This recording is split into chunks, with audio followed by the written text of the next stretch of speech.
Oi.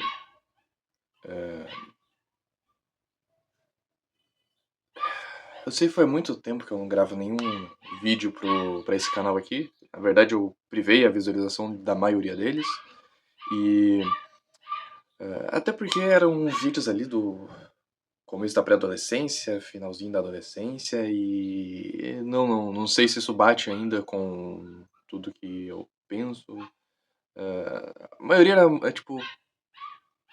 Eu tava brincando de ser youtuber, basicamente. E eu deixei ainda um ou dois que eu ainda olho e rio. Eu ainda acho graça do jeito que eu editei, das coisas. Acho que eram os melhores que eu consegui fazer na época. E tá tudo bem. A gente olhar pra trás e achar que o que a gente fez era ruim, era menos do que a gente é agora, porque isso quer dizer que a gente tá evoluindo. Então, tu olhar pra trás e ter vergonha do que tu fez é um bom sinal. O mau sinal é tu olhar pra trás e não sentir vergonha de nada. Aí quer dizer que você tá estagnado. E, bom, vamos falar do tema desse vídeo aqui. E antes de vocês me detonar, eu peço, eu sei, estamos em 2025, você tá acostumadinho a vídeo de 1 minutinho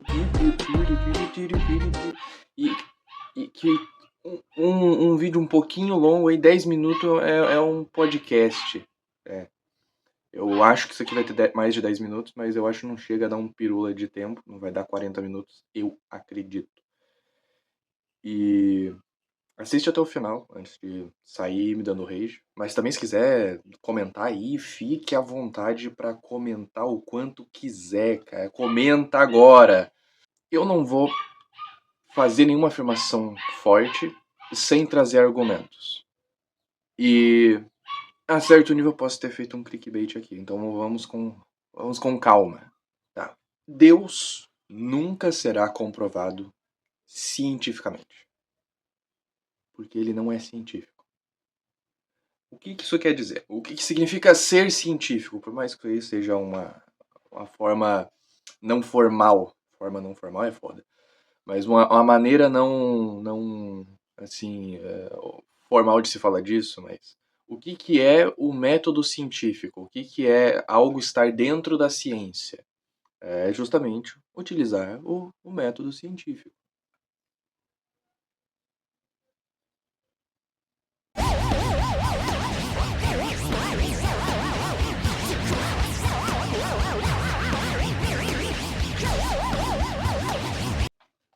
Mas então, o que é o método científico? É usar um jaleco branco e pegar tubinhos coloridos e...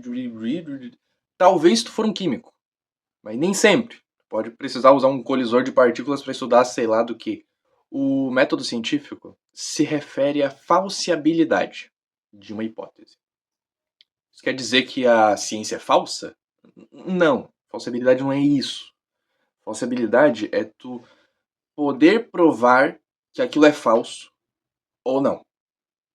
Então, um exemplo é você e um amigo seu, um propõe que o céu é azul e o outro propõe que o céu é verde.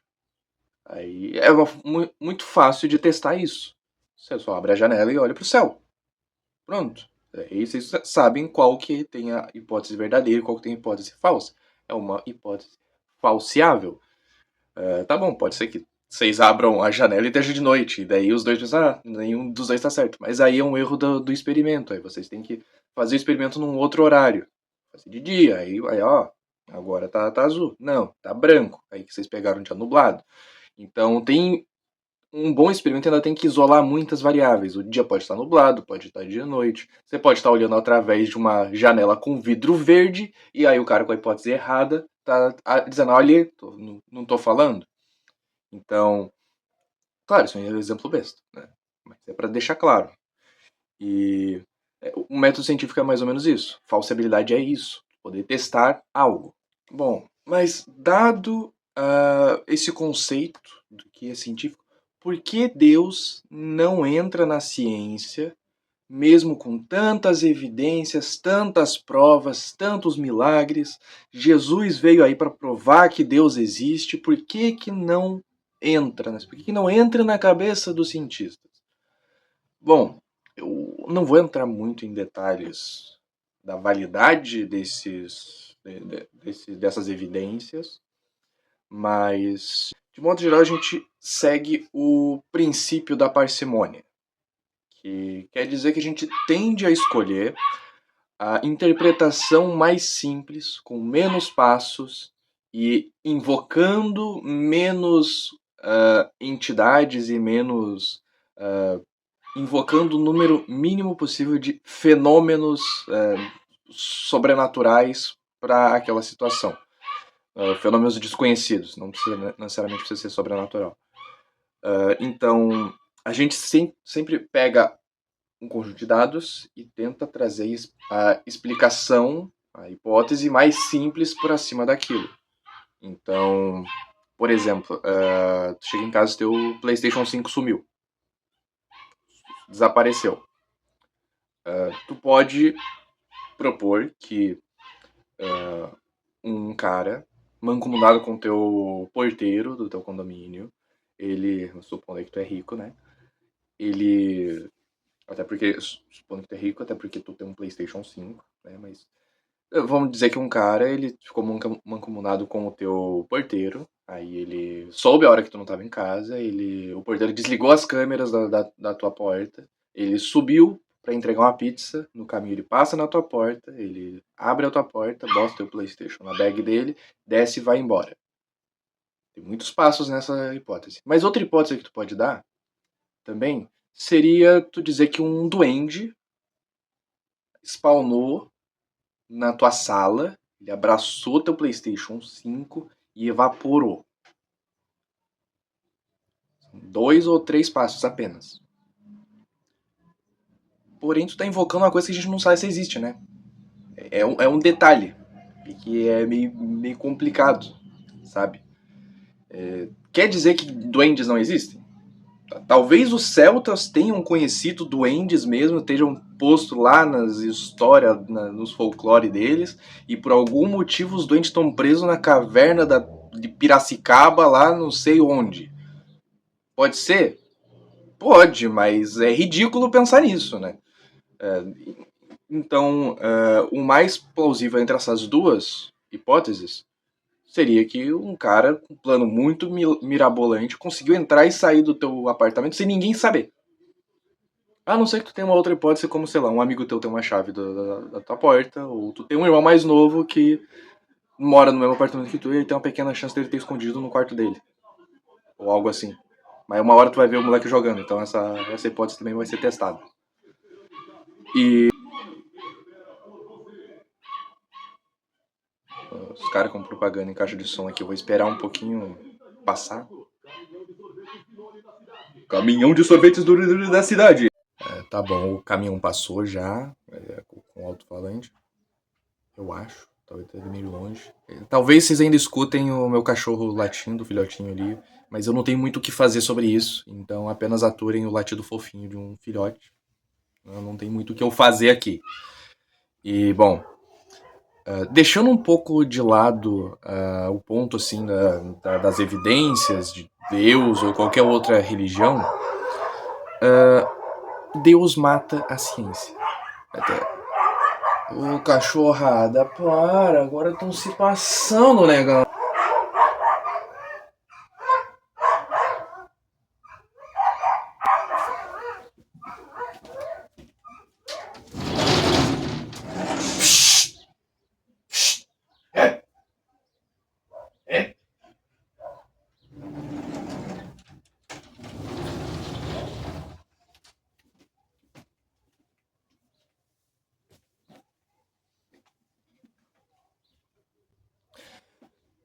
Deus mata a ciência. Tem aquela frase lá do Nietzsche, o homem matou Deus, ou alguma coisa assim, mas Deus mata a ciência. Em que sentido? A ciência ela trabalha propondo explicar o máximo de detalhes possíveis de algo. E Deus, ele responde tudo, mas ele não explica nada. De forma geral, é isso. Você precisa ter espaço para pesquisa, para investigar. Por exemplo, Thor responde os raios e os trovões. Mas ele explica como chove? Não. Os titãs, lá da Grécia Antiga, eles respondem à questão dos desastres naturais. Ele explica como que funciona as placas tectônicas, um terremoto, ele explica como um furacão se forma, ele explica um tsunami, uma enchente, uma seca. Não. Ele dá uma resposta e só isso. Deus responde o surgimento e o funcionamento de tudo? Sim. Mas não explica nada. Então, mesmo que Deus seja o Big Bang, não explica por que chove. Não explica por que uma doença acontece, porque radiação cria câncer. Então, mesmo que exista, isso anula a ciência. Porque esse tipo de explicação, ele mina a curiosidade, a busca por mais detalhes. Ah, porque eu tive câncer? Ah, porque Deus quis. Ah, tá bom. E eu fumo um cigarro. Porque eu não investiguei. Eu só aceitei uma coisa. Quer dizer que Deus é ruim? Não, não. Não necessariamente. Deus pode explicar coisas que a gente não tem nem como testar. O que tem depois da morte? Eu não sei, quando tu morrer tu vai saber, mas depois que tu morrer tu não consegue voltar pra falar pra gente, a princípio, né? Então, aí a ciência realmente tem um limite. Não consegue investigar o que tá fora do mundo dos vivos, sabe? Então, tem esse ponto aí. Mas o que tá dentro, a gente tenta achar uma explicação sem isso. Pode ser que a gente não encontre? Pode ser. Pode ser que a gente encontre décadas depois, séculos depois? Pode ser. Mas a gente tenta evitar esse tipo de resposta porque talvez a gente responda algo que a gente vai conseguir explicar. E a gente não vai descobrir isso porque a gente já deu uma resposta. Pronto.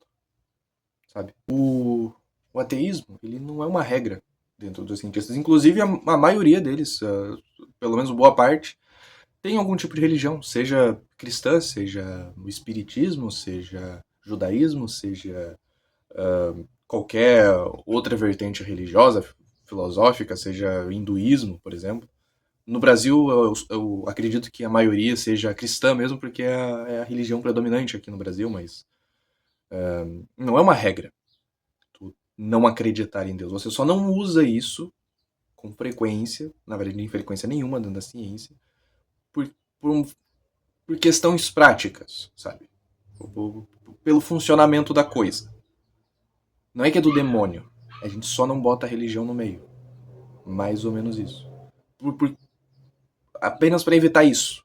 Para a gente evitar matar a pesquisa. Uma analogia boa para explicar hipóteses válidas ou não é a analogia do dragão na garagem do Carl Sagan.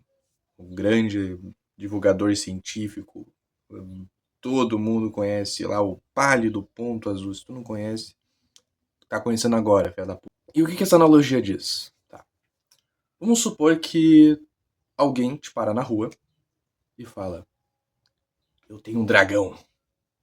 Aí tá, tu segue essa pessoa, seja porque tu acredita, tu é bitolado que acredita nela, seja porque tu quer zoar com a cara dela e já tá ali filmandinho com teu celular pra ver, ó, trouxa. E a pessoa vai até a casa dela, ela abre a garagem e fala: ó, tá ali, meu dragão. Tu olha e não tem nada. Só tralha, um palho ali, uma pá, uma picareta. Por que eu tô falando só coisas com P? Não sei. E tu olha assim, não tem um dragão. A pessoa olha pra ti e fala: ah, mas é porque ele é invisível. Ah, entendi. Mas então, se ele é invisível, vamos jogar um lençol por cima dele? Porque daí vai ficar com um fantasminha, né? Vai ficar ali o formatinho, a gente, um dragão. Ah, não, porque ele é intangível. Igual a lince negra dos X-Men. Ele é intangível, ele atravessa. Ah, tá bom.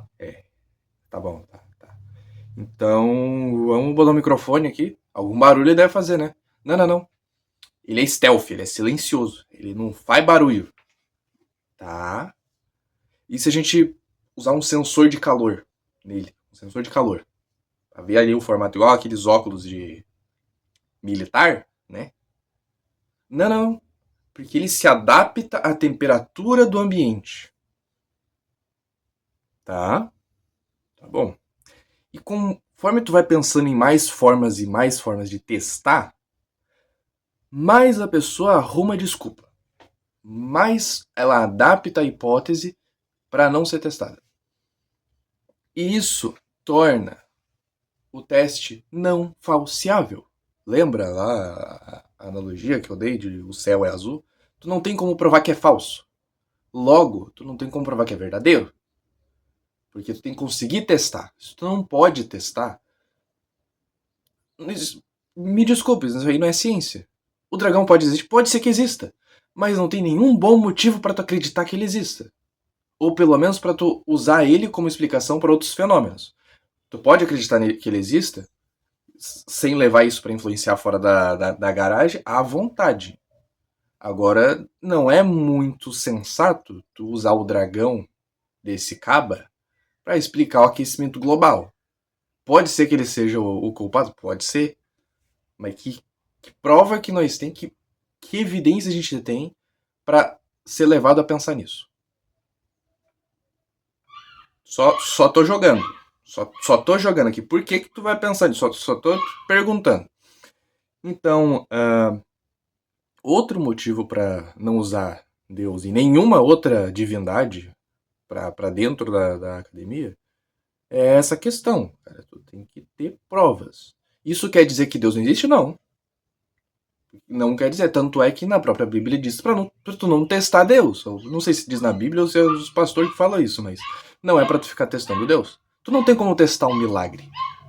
Se alguém por um milagre sai vivo de um acidente de moto, porque a pessoa tava com um crucifixo ali. Não é porque tu vai pegar o crucifixo da pessoa, vai andar com a moto na mesma velocidade, se jogando na frente de um carro, que tu vai sair vivo. Não é assim que um milagre funciona. E boa sorte para achar um louco para fazer esse experimento. Talvez do jeito que tá a saúde mental das pessoas hoje em dia seja até fácil ter uma fila aí para querer fazer esse experimento, mas ok. A ciência, ela trabalha não tentando provar que uma teoria é verdadeira, mas o contrário, tentando provar que ela é falsa.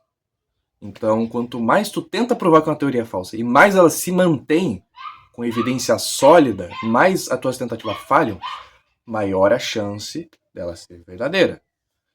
E, por exemplo, a teoria da gravidade. Que ninguém questiona a teoria da gravidade, a princípio, né? O Newton, ele lá atrás, fez as continhas, sugeriu que massa atrai massa. Por quê? Porque sim.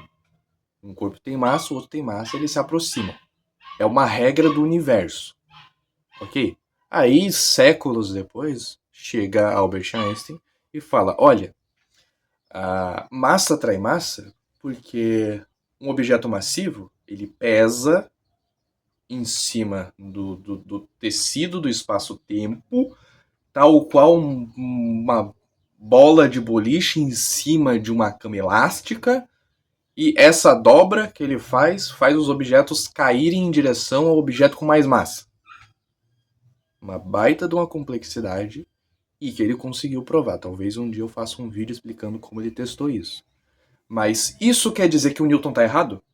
Não, isso só complementa, dá mais camadas ao que o Newton disse. E isso é diferente de ficar ajustando a hipótese do dragão na garagem. Porque tu está usando evidências que comprovam aquelas alterações, evidências que comprovam que o que estava atrás também estava certo, diferente do dragão que tu não tem nem evidência que ele existe. Só tem formas de desviar do teste dele. Formas de dizer que não tem como provar que ele não existe. Diga você, prove você que ele não existe. Não, prove você que ele existe. Você que tá propondo ele, tá ligado? Então é mais ou menos assim que funciona. A gente tenta provar que algo não existe e tem que ter uma boa evidência para falhar. E essa pessoa tem que ter proposto também alguma evidência que mostre que aquele evento acontece. Então, o primeiro dado que a gente tem é que coisas caem. Isso é incontestável. A gente tem isso. Aí, em cima disso, a gente cria explicações e tenta ver se essas explicações não são falsas. A gente tenta testar elas para ver se são falsas. Opa, não conseguimos provar que é falso. Talvez isso explique, então, como que aquilo funciona. Talvez objeto massa atraia massa. Só porque sim. Mas talvez não. Talvez massa atraia massa porque isso dobra o espaço. E a mesma coisa vale, por exemplo, a teoria da evolução. Que a princípio era só uma espécie virando outra. Aí depois a gente virou só seleção natural. Aí depois a gente descobriu outras formas, outras pressões seletivas em cima disso, como seleção sexual, como equilíbrio pontuado e outras coisas, que muita gente pode interpretar o equilíbrio pontuado, por exemplo, como uma falha e não tá tudo errado. Cientista não concorda com cientista, então logo é um macarrão com almôndega no espaço que cria tudo. Não é assim, gurizada. Não é assim. Então, não. Deus nunca vai ser provado cientificamente, nem fazer parte da ciência, porque ele não combina. Primeiramente porque tu não tem como testar ele. Como eu falei, não tem como testar um milagre. Boa sorte para replicar o milagre batendo a tua moto e saindo vivo por milagre e provar que isso é um milagre também. E tanto também por a proposta de Deus ali no meio atrapalhar a pesquisa. Eita, estão se matando ali de novo.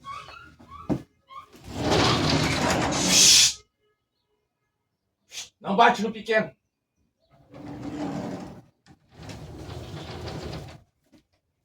Que mãe desnaturada.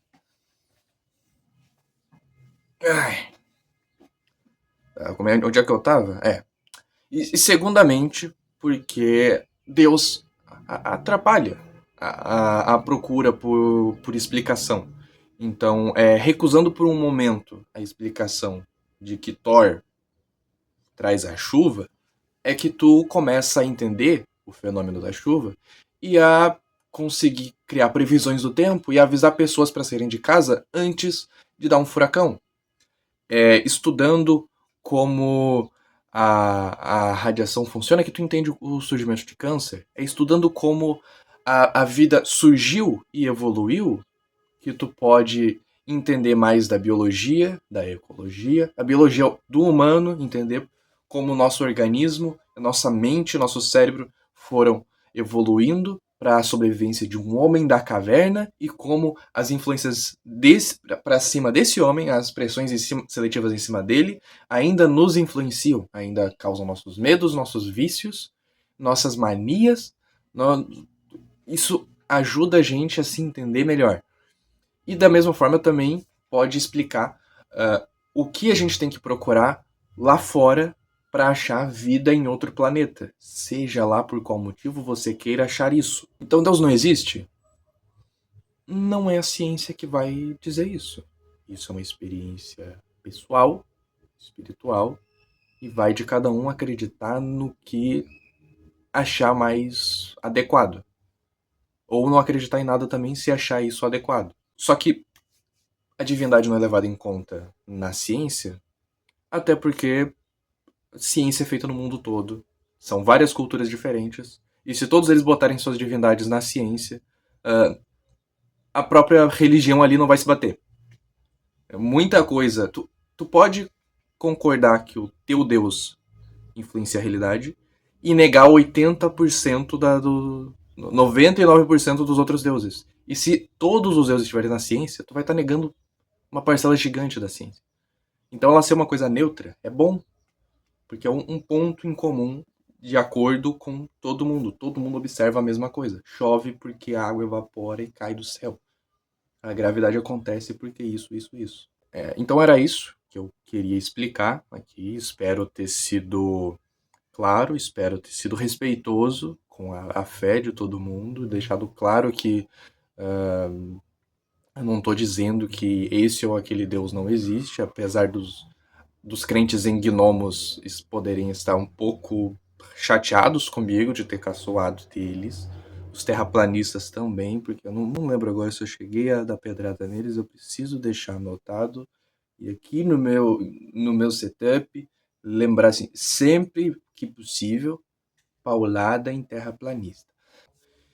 E manda esse vídeo pro teu amigo negacionista, pro teu amigo que não acredita na ciência, ou para ele ver que a ciência não necessariamente nega divindade. Tu pode ter suas crenças e entender a ciência, entender que ela não se propõe a explicar o divino e que o divino não se propõe a explicar a ciência. Quando ele se propõe, geralmente falha, mas dá para ter, principalmente no cristianismo, eu acho que dá para conciliar uma coisa com a outra, opinião minha. E também manda aí pro teu amigo que acha que ciência é bagunça, que a Terra é plana e que alienígenas criaram as pirâmides e que hoje em dia os alienígenas roubam vacas. Não sei por que eles estão cometendo abigeato contra o seu Zé, criador de Boizebu em Tocantins. Talvez esteja tendo uma crise financeira em Andrômeda e é por isso que eles não estão mais construindo pirâmides, sim estão cometendo abigeato para conseguir suprir a alimentação deles com vaca terrestre. Bom, era isso que eu queria dizer. Se tiver alguma dúvida de ciência, de filosofia, de religião, sobre ateísmo, pode escrever aqui embaixo. Eu vou pesquisar o que eu não souber. Se eu souber, eu vou pesquisar também para ver se o que eu sei está certo e tentar responder de uma forma simples, pelo menos com a minha interpretação sobre as suas dúvidas. Se não vier nenhuma dúvida aqui também, eu vou caçar alguma coisa para fazer um próximo vídeo. Esse canal é minúsculo, ele tá resetado, então vou ter muita coisa para falar e ao mesmo tempo nada na cabeça sobre o que eu vou dizer. Então, né? E, bom, espero ter entendido, espero não ter me interpretado errado e estarem com raiva de mim agora. E isso era tudo. Gurizada, arrivederci.